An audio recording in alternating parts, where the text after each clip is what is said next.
Quel que soit le cercle, le secteur, la tendance et l'idéologie, on a tous le droit d'exprimer ses opinions. C'est le fondement de la démocratie. Opinion 68. Suivez Télé Superstar, la chaîne 68, du lundi au vendredi, de 7h30 à 8h30 AM. Opinion 68. Reprise tous les jours, 10h du soir. Opinion 68, avec Jean-Jules Desaugustes, pour vivre toute l'actualité sur Télé Superstar, la meilleure image.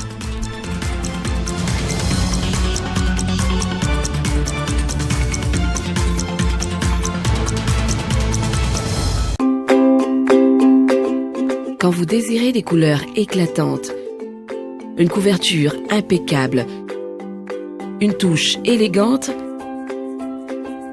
des couleurs vraiment différentes, la seule peinture qui a réponse à toutes vos exigences en matière de couleurs est là. Easy Care, Weather All and Panther Select, avec l'eau VOC et l'eau Other Formula, made in US by True Value. Ce n'est pas seulement une peinture, c'est votre personnalité. Disponible à la quincaillerie Nouvelle SA. Opinion 68 vous est présenté par la peinture Easy Care, disponible à la quincaillerie Nouvelle SA.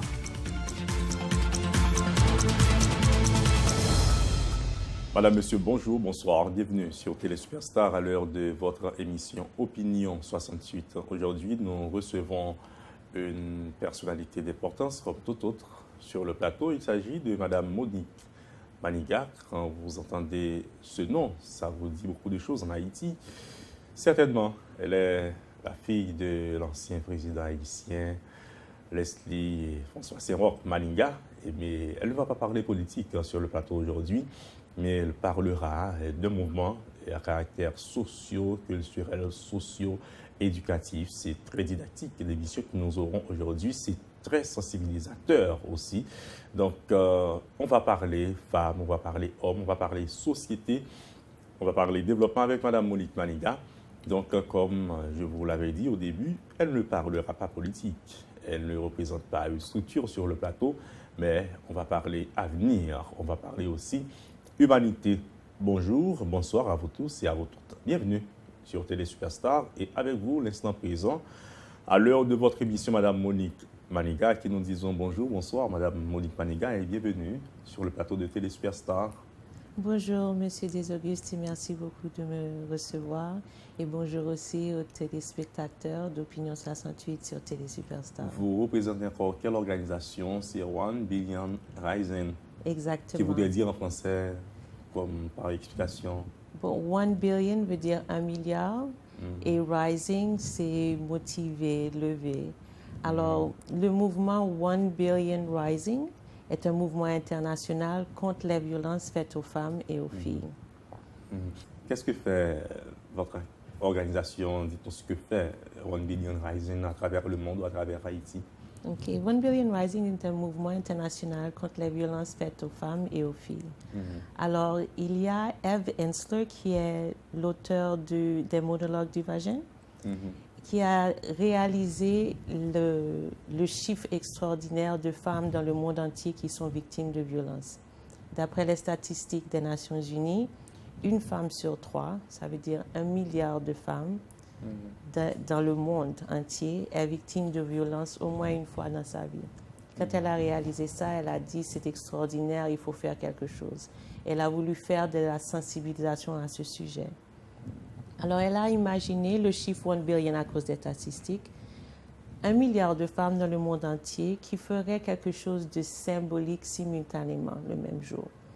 Alors, il y a une chanson, une petite danse très simple qui va avec, 2 ou 3 petits messages, et elle les a partagés. Elle a demandé aux femmes dans différents pays du monde de faire quelque chose de très informel, mais c'était vraiment l'intention c'était d'être symbolique. Elle a été surprise de trouver en 2012 qu'elle n'avait pas 1 milliard de femmes, mais qu'elle avait 3 milliards de femmes, d'hommes, d'enfants, dans plus de 207 pays qui ont participé. Alors, ça a été très motivant et depuis lors, ça a grandi. Et comme je vous ai dit, il y a plus de 207 pays. Maintenant, je pense qu'il y en a plus de 210. Et chaque pays fait quelque chose de très différent. Il n'y a pas une structure ou un moyen particulier de participer, Donc, à part dépendamment la de la danse. culture du pays, c'est comme ça qu'on porte la main à la pâte, qu'on contribue à la propagation, à la sensibilisation de ce mouvement, mais aussi sensibilisation de la violence contre les femmes, de la violence faite aux femmes aussi, c'est comme ça. Absolument. Il y a des pays où ils font des parades, il y a des pays, il y a des ateliers, des séminaires d'éducation dans les écoles, il y a des pays où c'est un spectacle, il y a des pays où ça dure toute la journée, des fois c'est un événement ponctuel.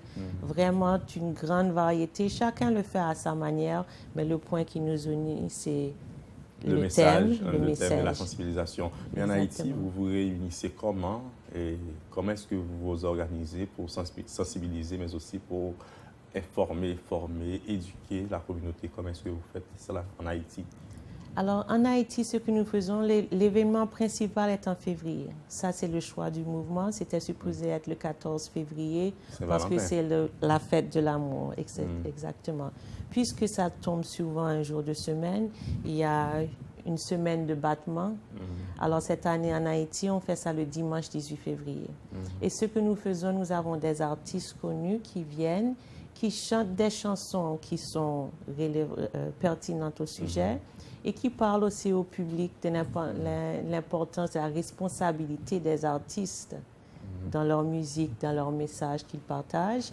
Il y a aussi des professionnels qui viennent faire la sensibilisation avec le public sur c'est quoi la violence, les différents types de violence, l'impact de violence, comment changer la société pour pas réduire mais éliminer la violence. Et nous allons aussi apprendre au public la petite danse symbolique que tout le monde fait dans tous les différents pays ensemble. Mais qui est-ce comme artistes qui seront là avec vous à l'occasion de cette activité en Haïti? Vous m'avez dit. Les artistes, il y aura Gaëlle Bien-Aimé. Qui est une comédienne. Qui est une comédienne, oui. De talent hors pair. Absolument. Ashley Larac, aussi un comédien. Il y aura Lionel Benjamin, Mika Ben. Donc père et fils. Oui. Jean-Jean Roosevelt, la chorale focale, Équilibre et Welele et Fitzgerald Alexandre. Là, pour un spectacle symbolique. Oui, autour du sujet. On reste vraiment sur le fait que c'est contre la violence faite aux femmes et aux filles. Ce n'est pas juste un spectacle pour s'amuser. On va bien sûr s'amuser et les artistes sont extraordinaires, mais on reste sur le sujet que le but, c'est d'éliminer la violence faite aux femmes. C'est corriger les mœurs en dansant, en chantant ou en riant. Exactement. Mais comment est-ce que vous voyez l'évolution, si vous voulez? Bien, j'ai bien dit peut-être l'évolution ou le fonctionnement de ces autres sociétés, vous qui visitez d'autres pays, c'est-à-dire la question de genre, comment ça marche? Parce que vous savez qu'en Haïti, c'est très récemment que les femmes commencent à avoir un peu à leur apprendre leur essor dans plusieurs sphères d'activités ou d'activités sociopolitiques, socioculturelles.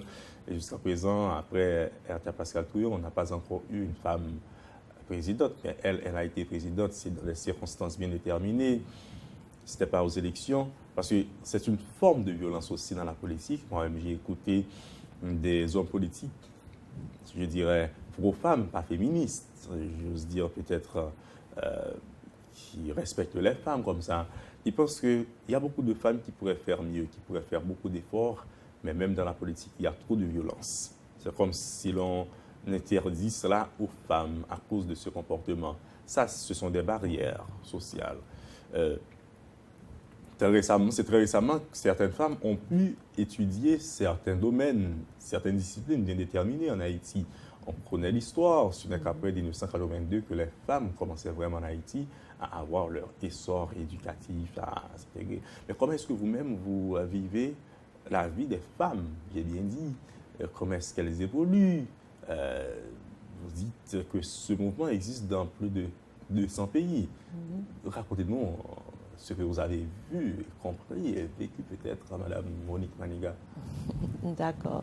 Je ne prétends pas parler pour toutes les femmes. Ouais, Mais comme vous avez dit, les choses évoluent et différemment dans différents milieux, dans différentes cultures. Par exemple, à travers le mouvement One Billion Rising, ça faisait partie de leur événement, différents pays ont passé des lois pour protéger les femmes. Différents pays ont, en faisant de la sensibilisation, ont porté des organisations à changer leurs règlements internes. Nous venons de débuter en Haïti, nous sommes à notre 3e édition. Et notre but vraiment, c'est de faire... On a commencé en 2015, c'est-à-dire? Oui, notre première édition a été en 16, deuxième en 17, et ça sera notre 3e édition maintenant en 18. Notre objectif, c'est vraiment de faire de la sensibilisation et de la mobilisation pour porter les gens, premièrement, à en parler. Parce qu'on ne peut pas vaincre la violence si on ne peut pas en parler. Et souvent, on n'aime pas parler de violence en Haïti. La violence physique, oui, mais la violence, comme vous avez dit tout à l'heure, elle n'est pas seulement physique. Elle est généralisée presque. Absolument. Alors, il faut un espace où on peut parler de la violence, oui, physique, psychologique, sociale, politique, toute la discrimination qui se fait au travail, etc. Et mener les gens à travailler avec les organisations qui font ce travail-là.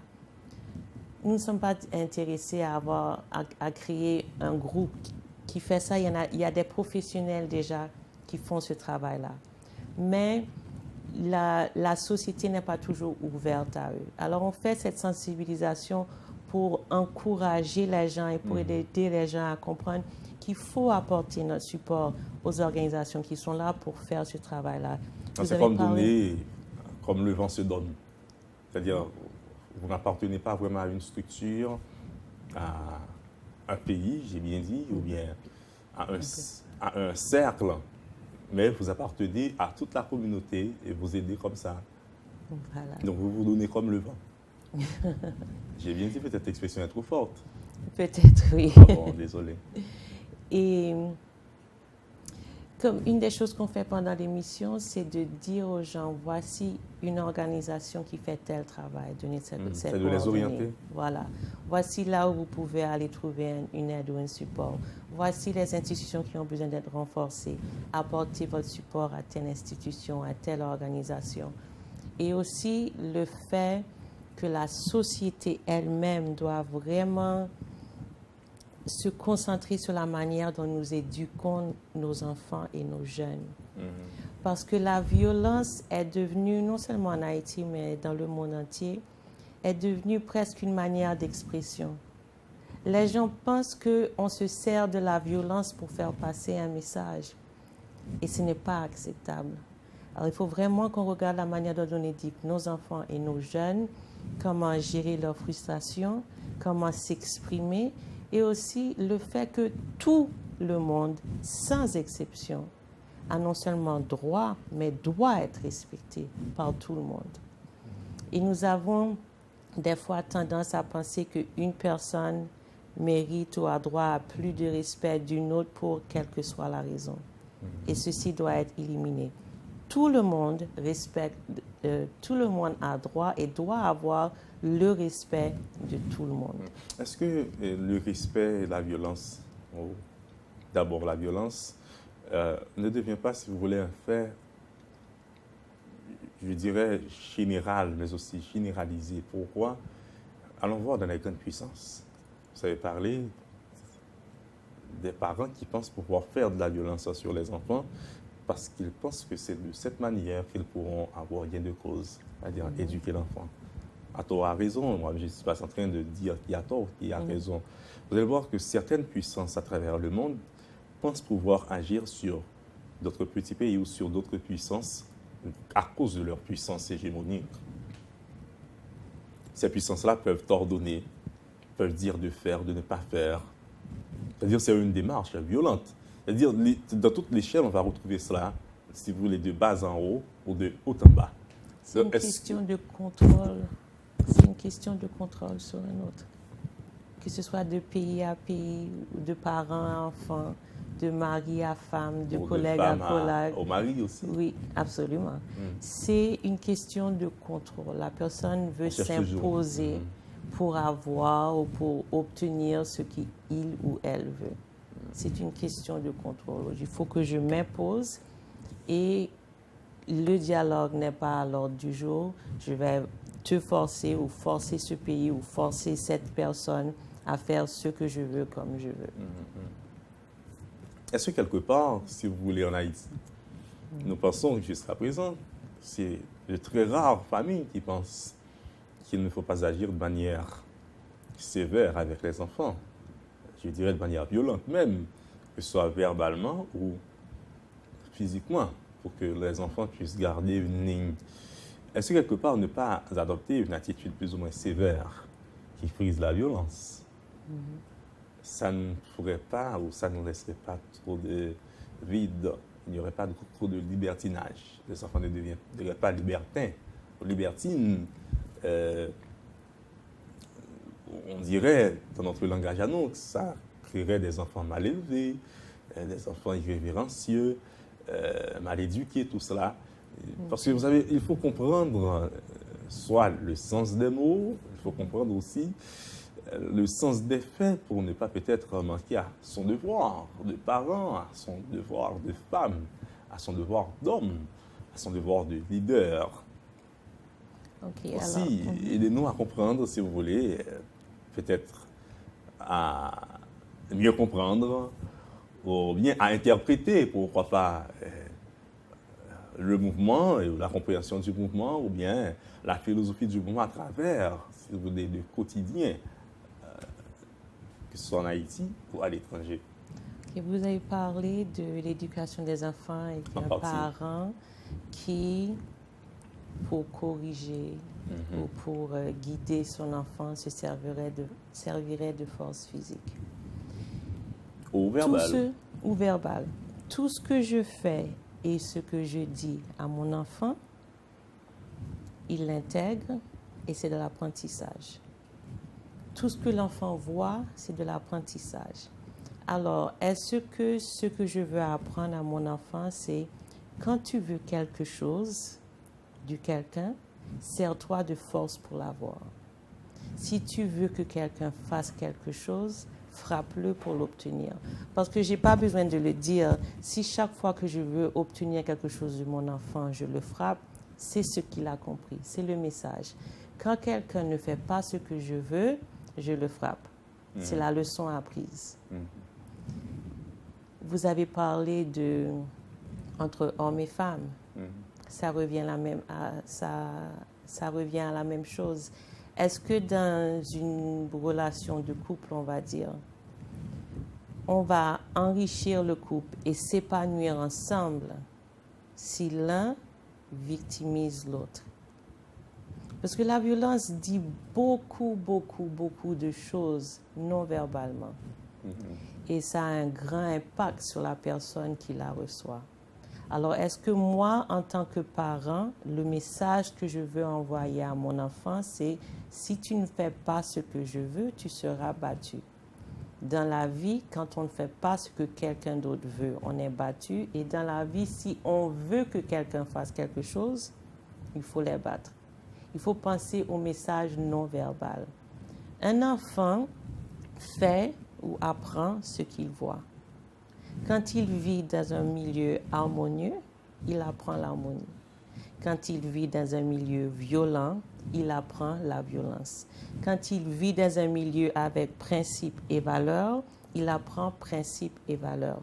Je peux apprendre à mon enfant des principes et des valeurs en étant un exemple, en l'entourant d'autres exemples positifs, sans avoir besoin de lui dire « il faut faire ça, il ne faut pas faire ceci », avec force ou avec agression.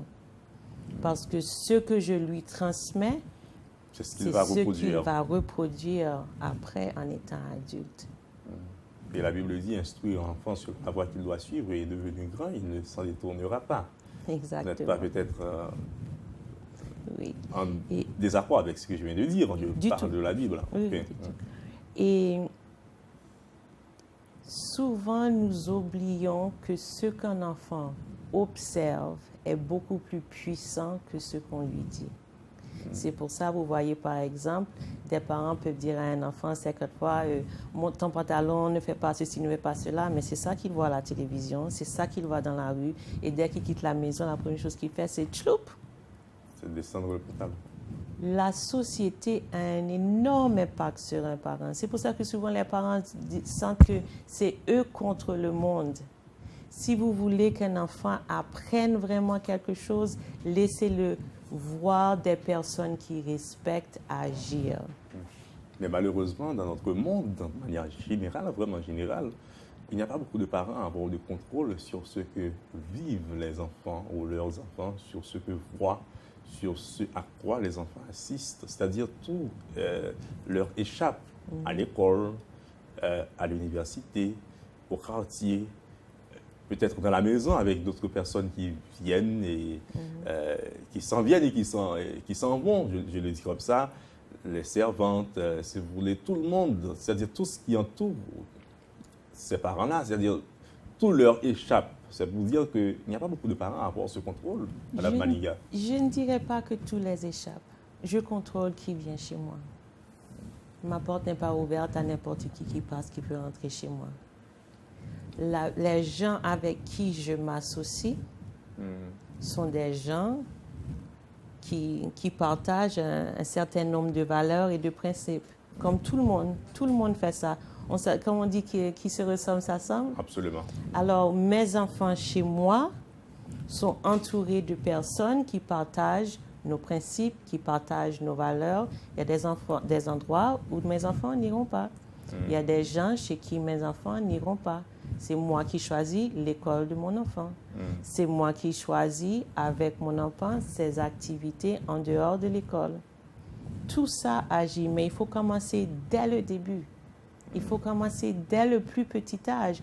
Et avec le temps, l'enfant va se retrouver dans son environnement avec les gens et les activités qui partagent ses principes et ses valeurs. On ne peut pas contrôler ce qu'il y a sur Internet et à la télévision. Mais je peux aider mon enfant à développer un certain sens d'analyse critique pour choisir ce qu'il va regarder à la télévision et à quoi il aura accès à l'Internet.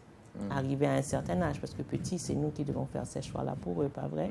Mais la manière dont nous élevons les enfants les aide après à décider avec quoi ou avec qui ils veulent s'associer et quel genre d'activité ils veulent visiter.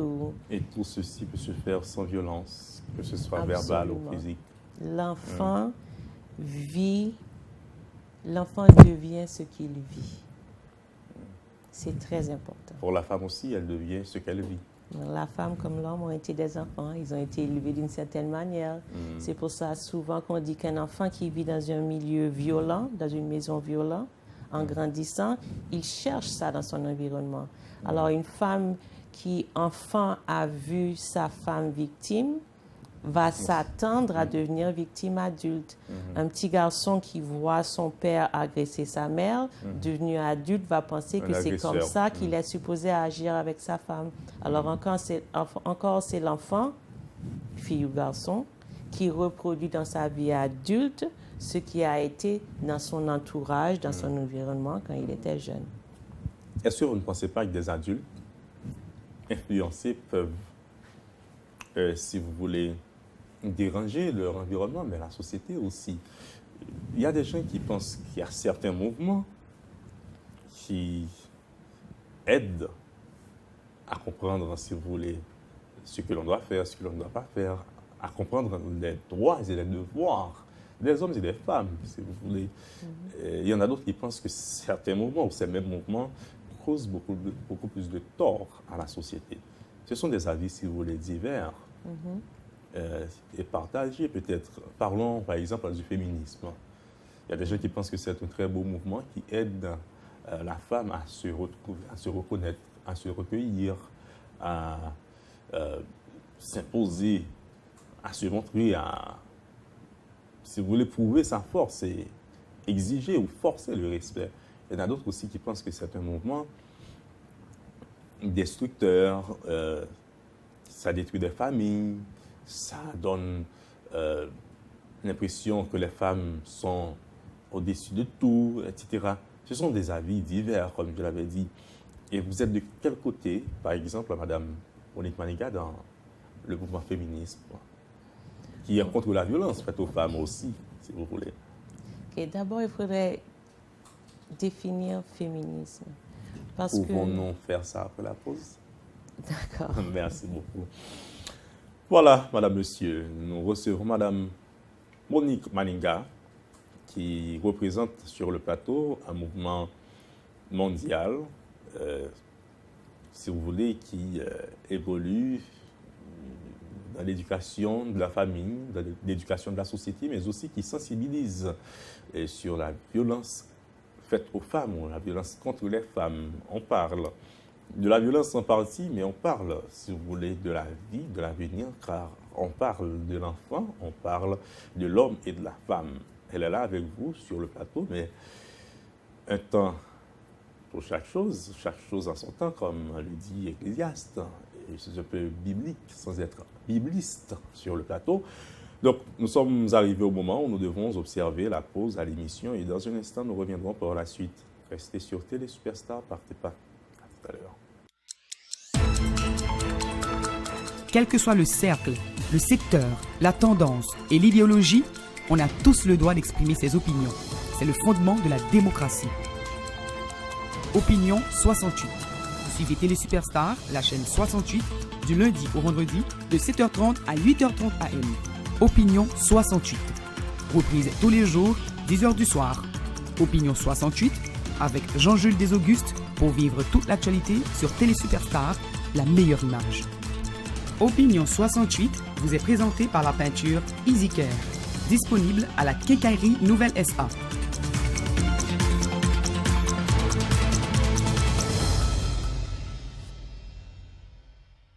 Opinion 68 vous est présenté par la peinture Easy Care, disponible à la Quincaillerie Nouvelle SA.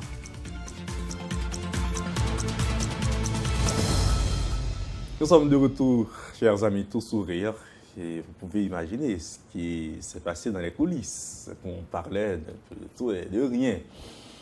Alors, nous sommes heureux de vous retrouver. Vous êtes très heureux aussi de nous retrouver et surtout, vous suivez cette émission on ne peut plus extraordinaire.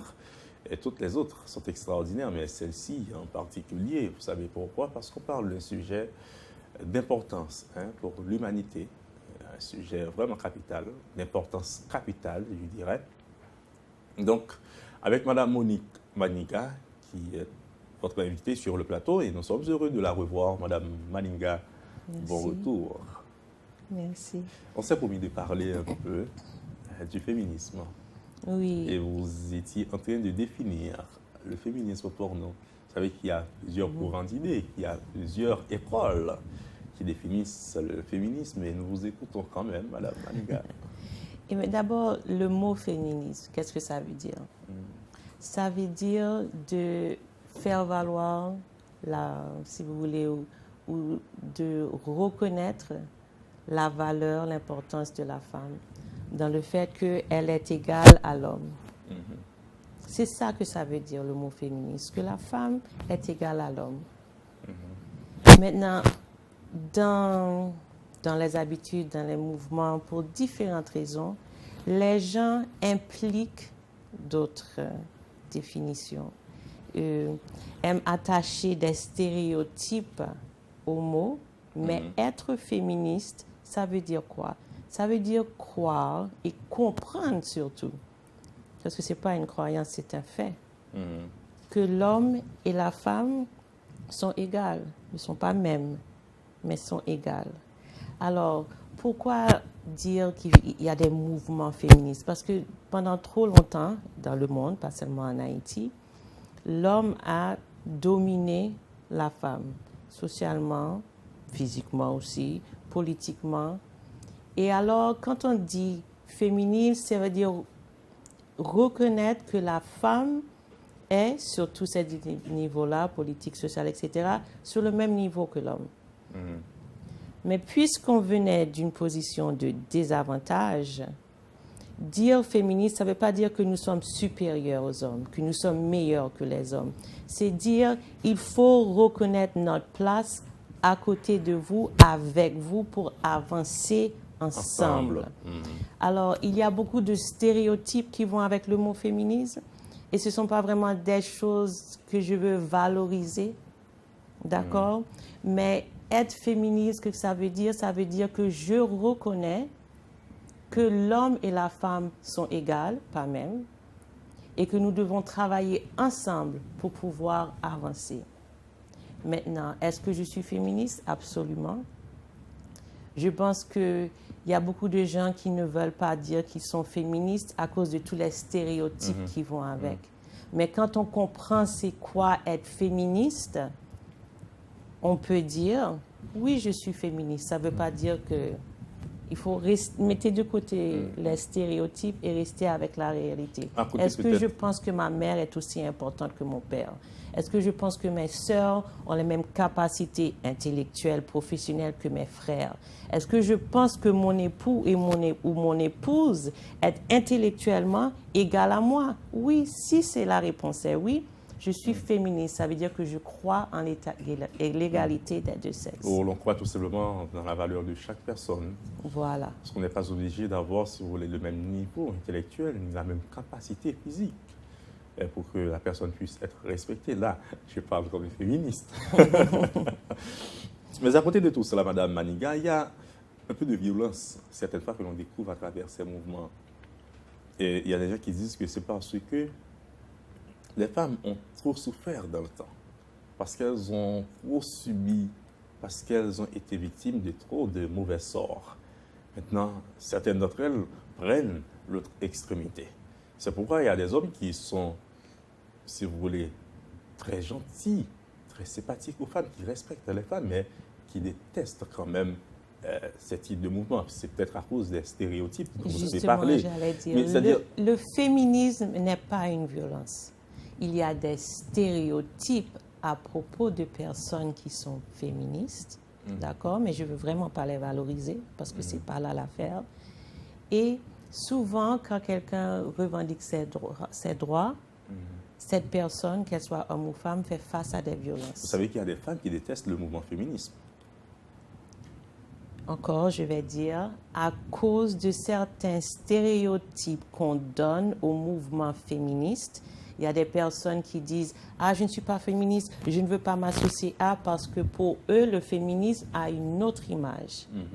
Mais mettons de côté les stéréotypes. Qu'est-ce que ça veut dire être féministe? Ça veut dire mettre devant la valeur de la femme en tant qu'être humain. Ça ne veut pas dire que la femme est supérieure, qu'elle est ceci. Non. Le féminisme, ça veut dire non à cette histoire de soumission à l'homme. Être féministe, ça veut dire qu'une femme peut professionnellement, socialement, politiquement réaliser les mêmes choses que les hommes.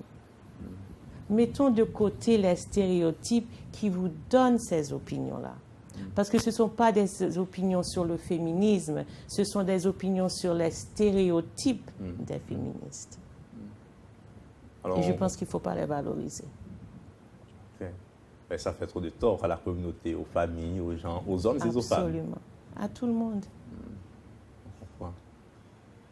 Et Ron William Reisen fait la promotion, si vous voulez, des valeurs, du respect, mais demande à ce qu'il n'y ait plus de violence faite aux humains, mais aussi surtout aux femmes. Voilà, vous l'avez bien dit. L'élimination de la violence. Mais on met l'accent sur les femmes et les filles. Et souvent, les gens nous demandent, mais pourquoi pas les garçons aussi? Parce qu'il y a des garçons qui sont victimes de violences. Absolument. En fait, je dirais les violences faites aux hommes. C'est courant aujourd'hui dans notre société. Des femmes qui font beaucoup de choses, qui font beaucoup de tort aux hommes. Il y a des choses qui se passent, en effet. Mais deux choses. Premièrement, chaque activité, chaque mouvement a son objectif. Et une chose qui me fascine souvent, c'est que quand on dit contre les violences faites aux femmes et aux filles, les gens se braquent. Et les hommes, et les garçons, pourquoi c'est les femmes et les filles? Parce que l'objectif de cette activité, c'est les femmes et les filles. C'est comme quand je fais une marche contre le cancer, personne ne me dit « et l'Alzheimer's, et le sida, et telle maladie, pourquoi c'est le cancer ?» Parce que chaque activité a son objectif. On ne se braque pas pour les autres sujets. Mais quand on parle de violence contre les femmes et les filles, les gens se braquent. Et là encore, c'est une violence. Si je fais une marche contre l'impunité, tout le monde dit bravo. On ne dit pas, mais pourquoi tu n'as pas fait de marche contre la justice? On va faire une marche contre la justice ou contre l'injustice ou contre les autres choses. Mais chaque chose a son temps et sa place. Quand je fais une marche contre le cancer, les gens qui font les marches contre le sida ne disent pas, mais pourquoi? Mais quand on dit un mouvement contre les violences faites aux femmes, c'est pourquoi pas les hommes et les garçons? Alors qu'un jour, on fasse une marche, une activité autour de la violence faite aux hommes. Pourquoi pas? Mais l'objectif de OBR, c'est les femmes et les filles. Pourquoi? Statistiquement parlant, une femme sur 3, qu'est-ce que ça veut dire? Ça veut dire que si vous avez 3 sœurs, statistiquement parlant, une d'entre elles est victime. Si vous prenez votre mère, votre femme et votre fille, une d'entre elles est victime. Si vous avez 3 cousines, une d'entre elles est victime. S'il y a 6 femmes qui travaillent à la télé Superstar, 2 sont victimes. C'est de la violence systématique. C'est de la violence point barre. Qu'elle soit physique, sexuelle, émotionnelle, politique, c'est de la violence. Et ce qui est important, c'est que on veut mettre un tas d'adjectifs dessus. Mais est-ce que cette violence est comme ci? Est-ce qu'elle est comme ça? Ça ne fait rien comment elle est. C'est de la violence. Et la violence, il faut l'éliminer, point barre. Et vous organisez une activité le 18 février pour sensibiliser, informer, former. Et dites-nous comment est-ce que cela va se passer encore, puisqu'on a commencé l'émission avec. Alors, le 18 février, nous vous attendons, Monsieur Desaugustes, avec tous les téléspectateurs de Télé Superstar. Nous serons sur la place Boyer à Pétionville à 2h tapant. Et on commence à 2h pile sur la place Boyer, dimanche 18 février, avec Gaël Bien-Aimé, Ashley Larac, Équilibre, Mika Ben, Lionel Benjamin, Jean-Jean Roosevelt, la chorale focale, Fitzgerald Alexandre et Welele. Alors, il y aura de la musique, de la danse. Il y aura aussi des spécialistes venant de différentes cliniques qui offrent leurs services, qui vont faire la sensibilisation, parler de c'est quoi la violence, les différents types de violence, l'impact de la violence, où trouver des services, comment s'organiser. On va parler beaucoup aussi d'éducation, parce que l'éducation, c'est important. L'impact de la média, l'impact des artistes qui forment souvent les pensées des jeunes. Et puis voilà, on attend tout le monde. 2h pile, place Boyer, dimanche 18 février. Avant de se terminer, est-ce que vous faites uniquement de la danse? Une question personnelle, parce qu'on n'était pas là pour parler de vous, c'est pourquoi on n'a jamais fait ça tout au cours de l'émission. Vous faites... je suis psychothérapeute. Ok, par profession, je suis pédagogue et psychothérapeute. Alors, je reçois des individus, des couples, des familles en thérapie. Je fais aussi des ateliers pour des groupes. Et puis, oui, aussi, je danse. Mais la danse qu'on va faire, pour ne pas effrayer les gens, c'est vraiment très simple et très facile.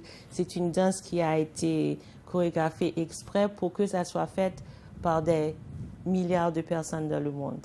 Alors, une danse facile. Très, très facile. Symbolique.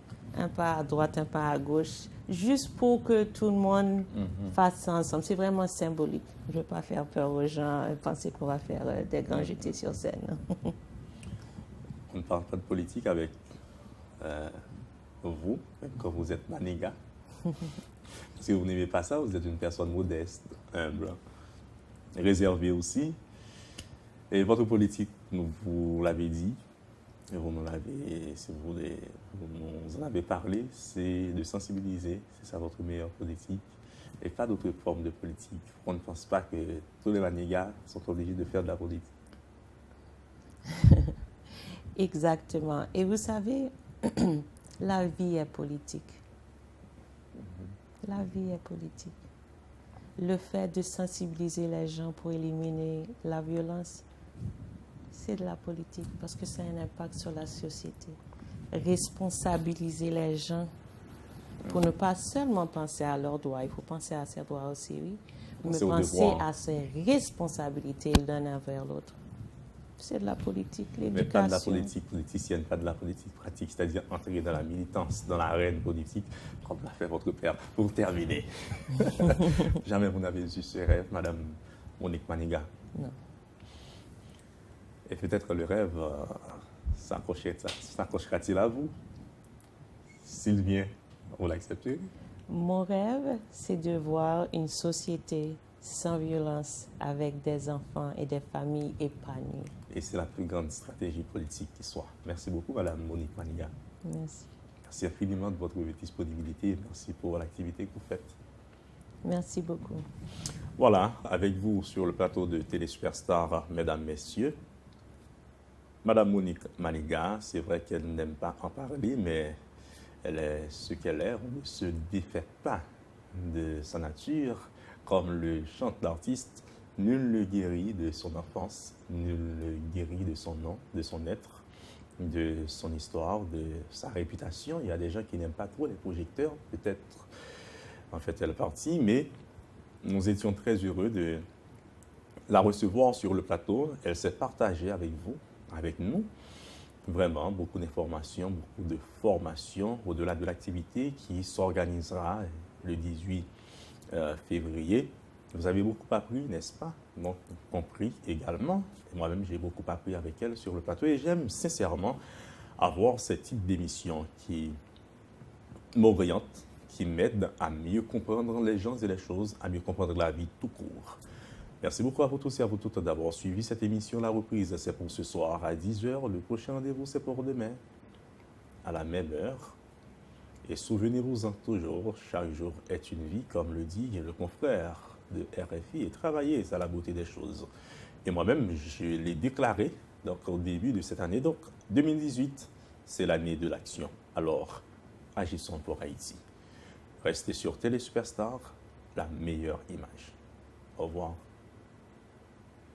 Opinion 68 vous est présenté par la peinture Easy Care, disponible à la Quincaillerie Nouvelle SA.